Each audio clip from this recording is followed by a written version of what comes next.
21 years after an upstate New York college student disappears, a new iHeartRadio original podcast sheds new light on the case. This season, we explore the disappearance of Suzanne Lyle. He calls up and his statement is, "Did you know Susie was missing?"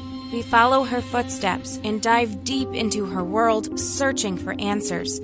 I'm Phoebe LaFave, and this is Upstate Unsolved. Listen on the iHeartRadio app or anywhere you get podcasts. The Christina Lynne Podcast.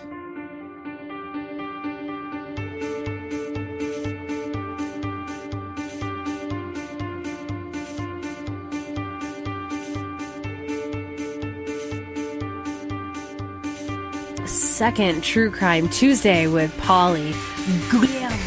Oh, you nailed it. Look at you. Christina Lynne. Oh, that's easier. Yeah. That's a lot easier, I guess. You actually kind of made it sound a little... I made it worse. Yeah. Did I make it sound creepy? It's a crime podcast. It is. It's a crime podcast. Just for crime podcast reasons, just to make it creepy. Would it be okay if I stood a foot or two over you and stared deeply into your eyes for the entire portion of this? You mean... especially when we get to the suicide, I would like to just creepily stare. And oh, you know what else I'm going to do? Yeah. Violate your space. Just to be creepy, it's a podcast. Do people don't understand that that's what you're already doing? I'm on your lap, but I don't know if that counts. You know what I'm saying? Just sitting on your lap is normal. I know. I didn't know. Okay, anyway. I'm glad that the mics could finagle this way, by the way. With you on my lap and both of us. Yeah, it works out okay. On the mic, yeah. Well, I am wearing this boom mic, which was, or this, what do you call it, lavalier? You know what I'm saying? Which lavalier. is awkward without wearing a shirt. It's awkward. You know what I'm saying? Because I had to tape you up. Well, it clips to your skin is yeah. what it is. Yeah. I have it. Anyway, wow, what are we talking about? What's happening? What the hell's going on? Nothing. We're doing a true crime podcast. We are, I guess. We're going to talk about Heaven's Gate today. We are. It's the Heaven's Gate timeline. Hold on, move to the right a little bit. Oh, okay. All right. We're talking about Heaven's Gate today. Now, our last podcast we talked about Jonestown. Yes. So we apparently are very amused by mass suicides. We are. Well, and we're just covering some of the best ones I first. think so, too. And Heaven's Gate was definitely something when I was growing up, or we were growing up, was a really big deal. And I remember following it back then. And now to dive into it as an adult, it's kind of like watching a Disney movie again and being like, oh, wait, that meant something else. Yeah. You know? Well, Heaven's Gate was so massive that even Saturday Night Live had a Heaven's Gate skit. Yep. You know, and so what we're going to do is we're going to go through the life of Marshall Herf Applewhite. That's his name, Herf. I can't. His middle name was Herf with 2 F's. I can't. It was his real middle name. Why? And I think we know why he started a cult and mass suicide because, who names their child Herf? Hey, Herf! It just feels wrong. It's one letter away from Hef. He could have been the Playboy Mansion guy. He could have. He was born near Corpus Christi, Texas, the son of a Presbyterian minister in 1931. And then I don't have much on him for the next 33 years. No. For about 33 years, we don't know much about Marshall. For all I know, he lives a normal life. Now, what we will later learn is that Marshall is probably homosexual, but we don't know really much about it. And in fact, what you'll end up finding out, I think, throughout the course of this podcast is he may have actually started Heaven's Gate essentially as it might have been actually sparked from his homosexuality. Right. I do want to point out one thing that I think, just to preview, and then we'll really dive into this. What interests me so much about Heaven's Gate is that despite committing mass suicide, Heaven's Gate was anti-suicide. Right. They believe we committed suicide. Right. By staying on Earth. Right. Maybe my most fascinating fact regarding them. I can't wrap my head around it at all. I mean, because if that's true, that is the biggest mass suicide. It's crazy, right? Quote unquote. Also the fact that they wore Nikes because Nikes were on sale. That's why. Anyway, for about 33 years, I've got nothing on Marshall, but then he leaves his employment. He was a choral director at the University of Alabama. So up until that point, he's hiding his crazy. You know, he's having a normal life pretty much. In 1966, he's hired as a music teacher at the University of St. Thomas, a Roman Catholic college in Houston. Is also involved as a singer in the Houston Grand Opera. He ends up getting a master's degree in music from the University of Colorado. Then we have our first sign of something not so right about Mr. Marshall Applewhite. Yep. He is dismissed by the school that he works at that time in 1970 over a scandal involving a student relationship. Yes. What I couldn't find about the student relationship, was it with a boy or was it with a girl? I found that it says an alleged relationship with one of his male students. Mm-hmm. See, the homosexuality starts to come out. Yes. Now, in 1971, though previously married with 2 children, he's struggling over his sexual identity. 1971, he becomes employed by St. Mark's Episcopal Church in Houston, Texas. And then this is where things really take off. In 1972, he meets Bonnie Lou Nettles, a nurse and astrologer involved in theosophy and reincarnation. Now, why does he meet a nurse? Because Marshall actually had a heart attack and had to go to the hospital, and he had to go into some rehab to come back from this massive heart attack. I did not realize that. Yeah, so when he is rehabbing, when Marshall is rehabbing, he has these homosexual tendencies, and he meets Bonnie. And really, the beginning of Heaven's Gate is here, because he is a very religious person, so it's not possible that he's homosexual, because homosexuality is wrong, right? So it's not possible. Right. So Bonnie convinces him that basically what happened to him is that he is just on a whole nother intellectual plane than everybody else. Sure. He understands more than the average person. The two of them, they are on the same wavelength. Everyone else is below them. Right. They're above everyone else. Right. And here Heaven's Gate is born, and it's really born in this rehab facility, this hospital. It's really born with just sort of a prayer group between Bonnie and Marshall. Is that what you got so far, too? That's what I got so far, too.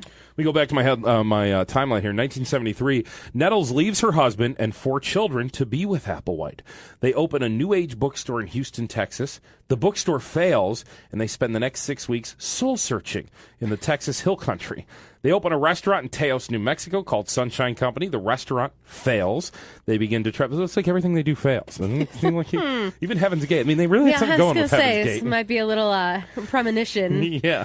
They begin traveling, supporting themselves with odd jobs. Their car breaks down in front of a yoga center in Portland, Oregon. While camping on the Rogue River near Gold Beach, Oregon, they become convinced they are the 2 witnesses mentioned in the book of Revelation. Yep. So, again, you're starting to see they're very religious, but also with Marshall, with his homosexual tendencies, is having a lot of confliction at this time about how is it possible, because the Bible will tell you, at least he will tell you, that the Bible will tell you that homosexuality is and wrong. they refer to themselves as the 2 or the UFO 2.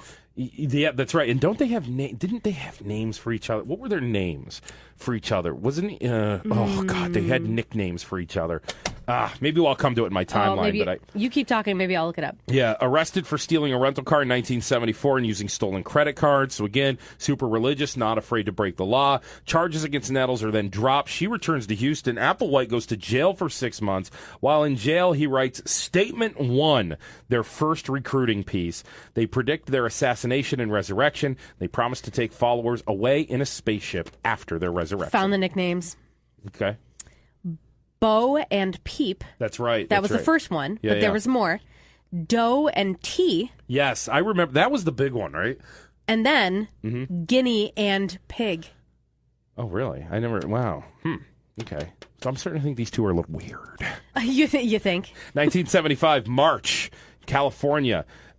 They mail their first public notice. That Statement 1 was their first public notice. They take the names, here we go, Guinea and Pig. There it is. To reflect they are part of an experiment by the Next Level. As I mentioned before, Next Level. This is, again, they believe they're on a whole nother plane than everybody else. Yep. This is when they really start recruiting for their cult now. They hold classroom at campground near Gold Beach, Oregon. They get their first converts. They take the names Bo and Peep. Students are dispersed to hold other meetings. In August of 1975, a meeting at Canada College where Bo and Peep make their first public appearance as Bo and Peep. Cult membership grows to about 200 at this point.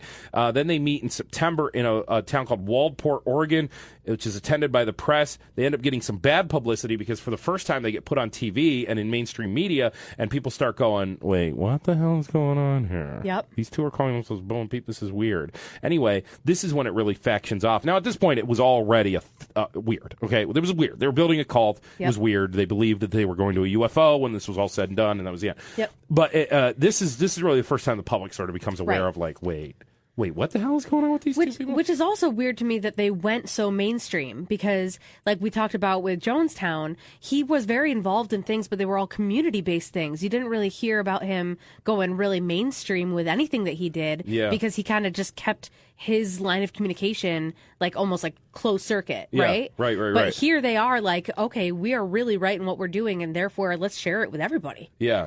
So this is when Doe and T comes around. In 1976, they are, at this point, they are really outed as just being this weird cult that thinks that they're going to go to a UFO. And so they actually kind of quit trying to become a public thing. Okay. They were originally trying to become a church. You know, they wanted to be Mormonism. They wanted to be like Jonestown. They wanted to be their fit. They wanted this to be a thing that would be everywhere. And they got basically pushed back into just obscurity. And so they had to essentially quit. But they still kept the cult going. It just became very much so more underground in 1976. And it wasn't until 1992 that they reemerged and became public figures again. They also took on, at this time, the names that I think they had until they died, which was Doe and T, right? Yep. Doe and T.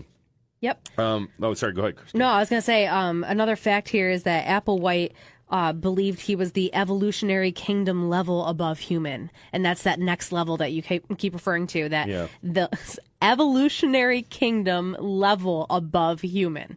So in 1985, and I had mentioned we're going to go to 1992 here, but we can't skip 1985. This is when something very big happens, and that is that Bonnie dies of cancer. Although they will never admit that she died of cancer, she chose to leave her vessel to go and be on the next plane. Right. That's what they say. Now, in reality, she died of cancer. Right. But at this point now, Marshall's left alone. The cult dwindles down to just a few dozen members. It's very small at this point, but he keeps his few dozen members together because the whole idea here is that now Bonnie has gone to the next level. She is driving the ship, and she's gonna make sure that we're doing the right thing, and we're gonna join her eventually. And this is I keep saying this is where crazy starts. Crazy started already. Oh, but we are deep in crazy. We're deep into crazy, so I shouldn't keep saying crazy starts. But anyway, in 1992, the group comes back out.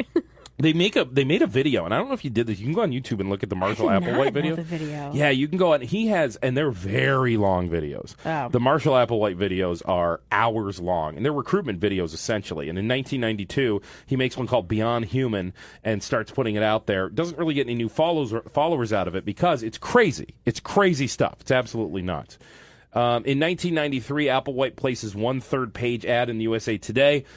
This, again, very public, is where they go national. They had already kind of become public back in 1980, I think, or no, it was 1976. Hold on, let's hear a little bit of it. Oh, yeah, okay.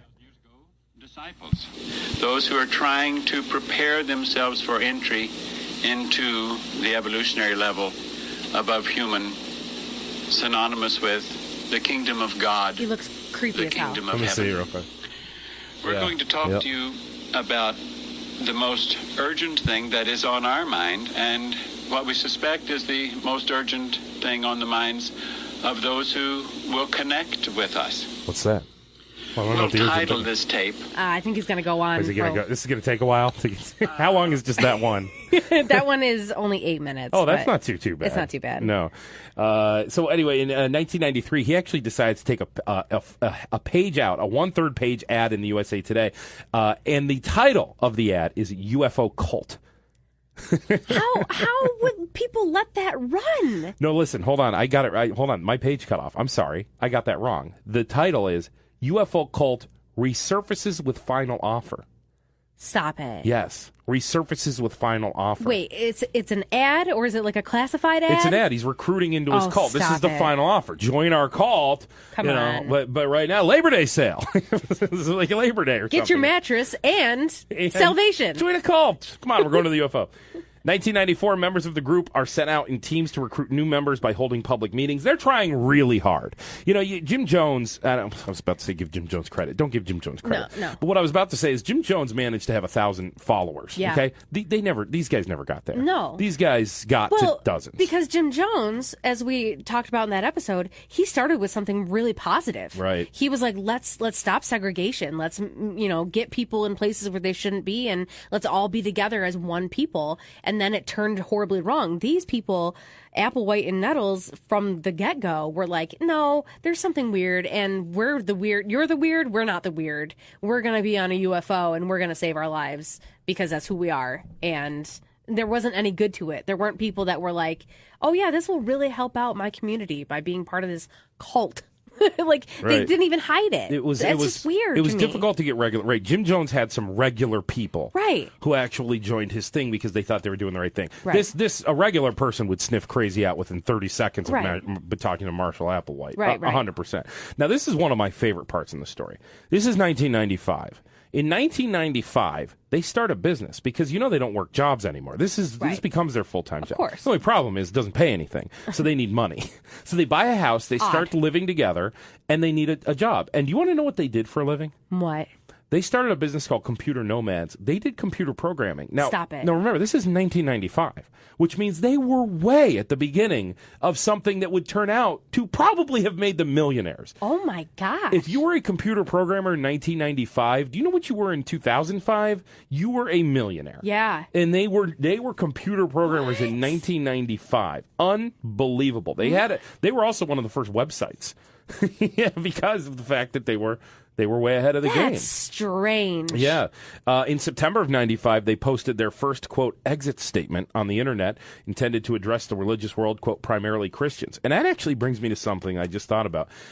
I wonder if this happened now, if this mass suicide would have been stopped. Because in 1995, something posted on the internet didn't matter. Right. Now, if I posted something on Twitter today, right, and I had an exit strategy, right, don't you think that a lot of people would probably call the cops and say, this guy looks like a danger? Interesting that you say that. Yes and no, because I feel like also we're in a society where it's like everyone will look at something like that and they'll be like, okay, that person's crazy and I don't want to deal with it and walk away. Or they may look at it and say, yeah, that's weird, and then walk away, or they'll emoji it. When I was in college, I was a psychology major, and we studied something. I don't remember what the name of it was, but it was the phenomenon that if you're in a park and somebody in the middle of the park is being attacked and screaming, "Help me, help me, help me," it was some sort of phenomenon where everyone would not call 911 because they would assume someone else was calling 911. Yes, I've heard that one. And then I've also heard during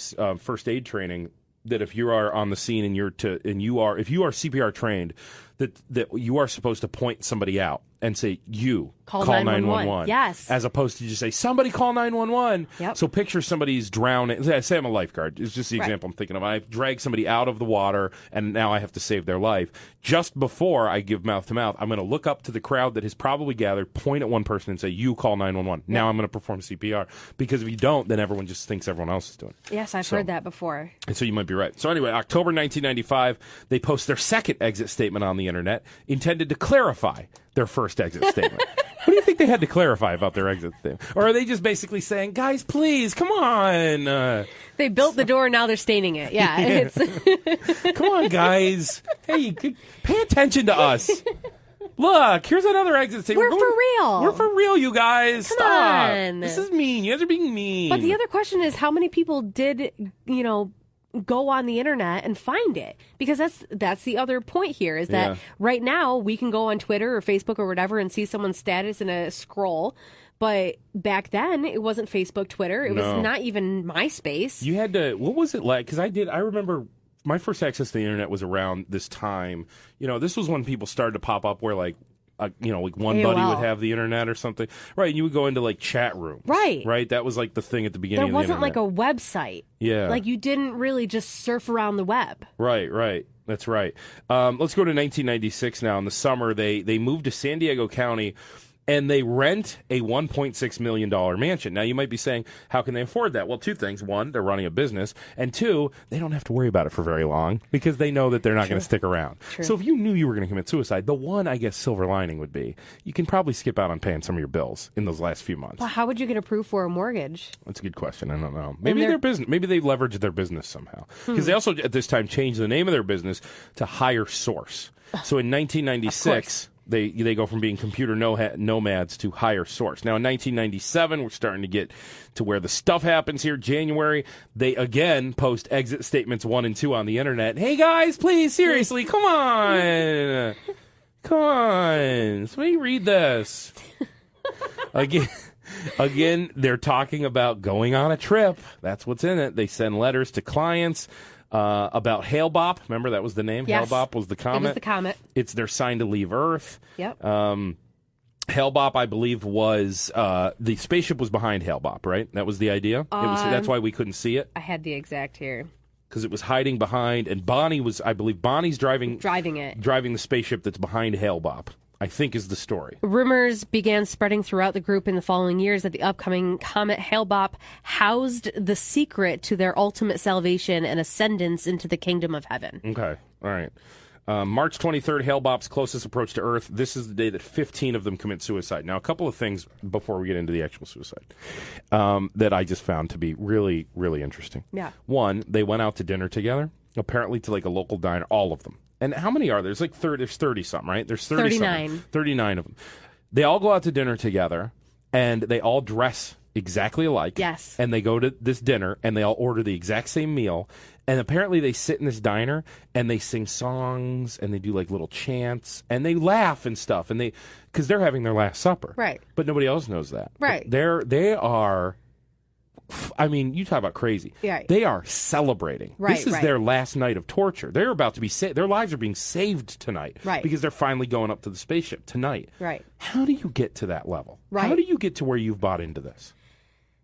Well, and that's the question I think that we both dive into both these cult situations with Jonestown and this is where do you have to be mentally to ascribe to this? Like, it just doesn't make sense at all to me. And you're right. When you're sitting there celebrating it, isn't that a moment that your head would go, what the hell am I doing? Yeah. Why am I doing this? This is my last supper? Like, right. So let me tell you about when I said the things I find interesting. Yeah. So one guy went to Marshall before all this, went to Bo, and told him, what we really need. This is my favorite story. This is my favorite of anything we've done.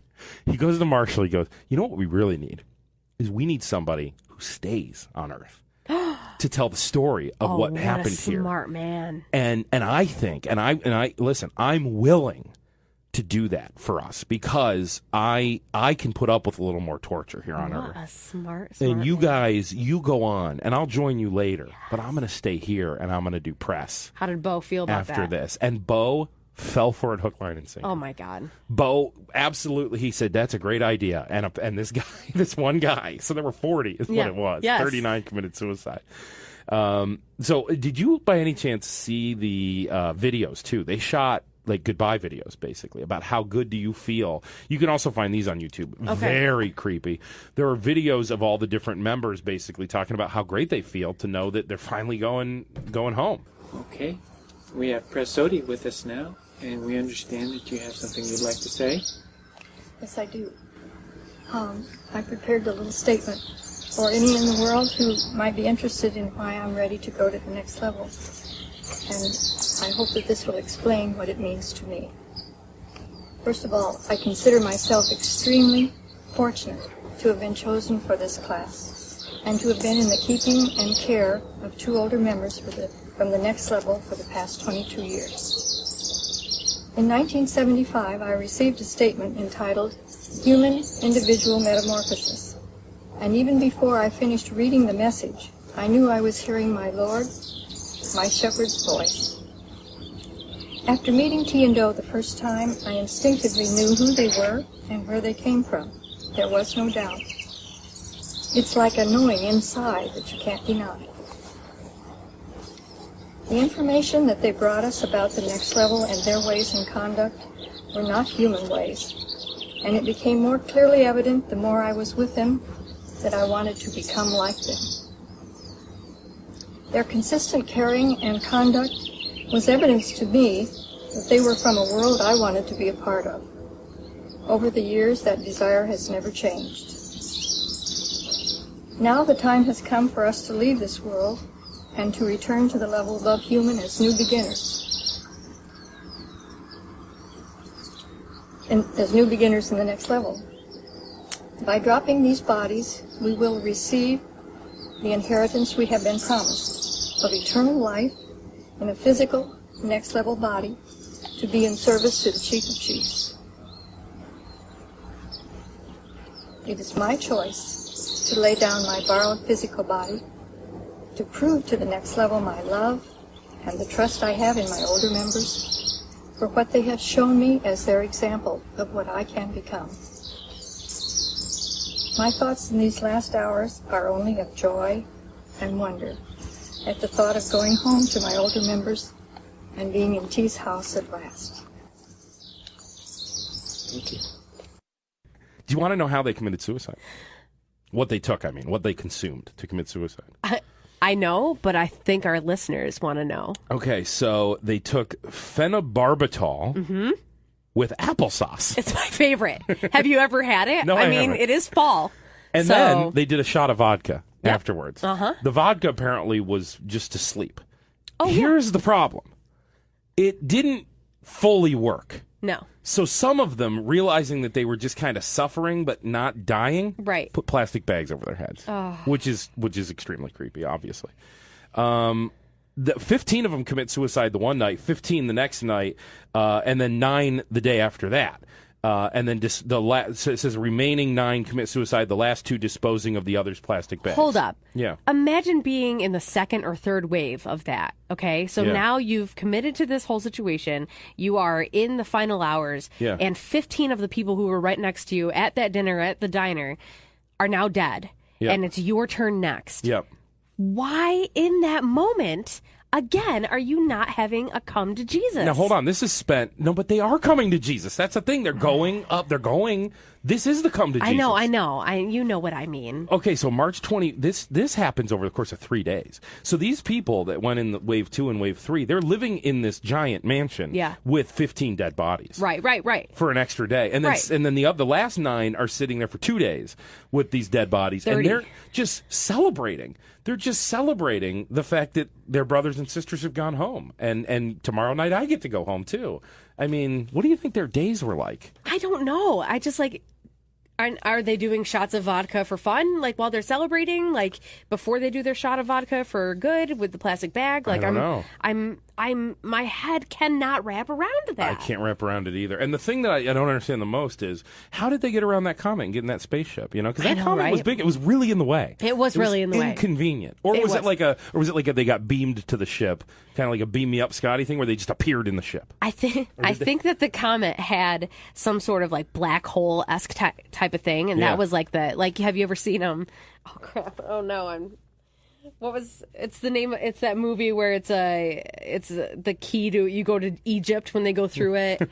It's Stargate? Yes, Stargate. It's exactly like Stargate. It's like Stargate. Where I remember, I don't remember reading this, but for some reason in my head it was they planned that when the comet was over them at that particular point that they were gonna commit suicide and go up into it, and that was going to be the gateway into the ship, and then they were good to go. It had to get think about Bonnie's job, by the way. She's got to scoop them up. I know, it's a lot for a person. Really, it's hard to park a spaceship. That's the thing. So where do you even find the place for? How does Bonnie, or does she just, what she probably did? Of course. How dumb am I? What? She opened the door and kind of did a jump in, as she went by, and then put it on autopilot. Yeah. Duh. Obviously. Sorry about that. I didn't mean to crap up your podcast. Yeah, it's all right. Can't believe it took me that long to get to that. That's right.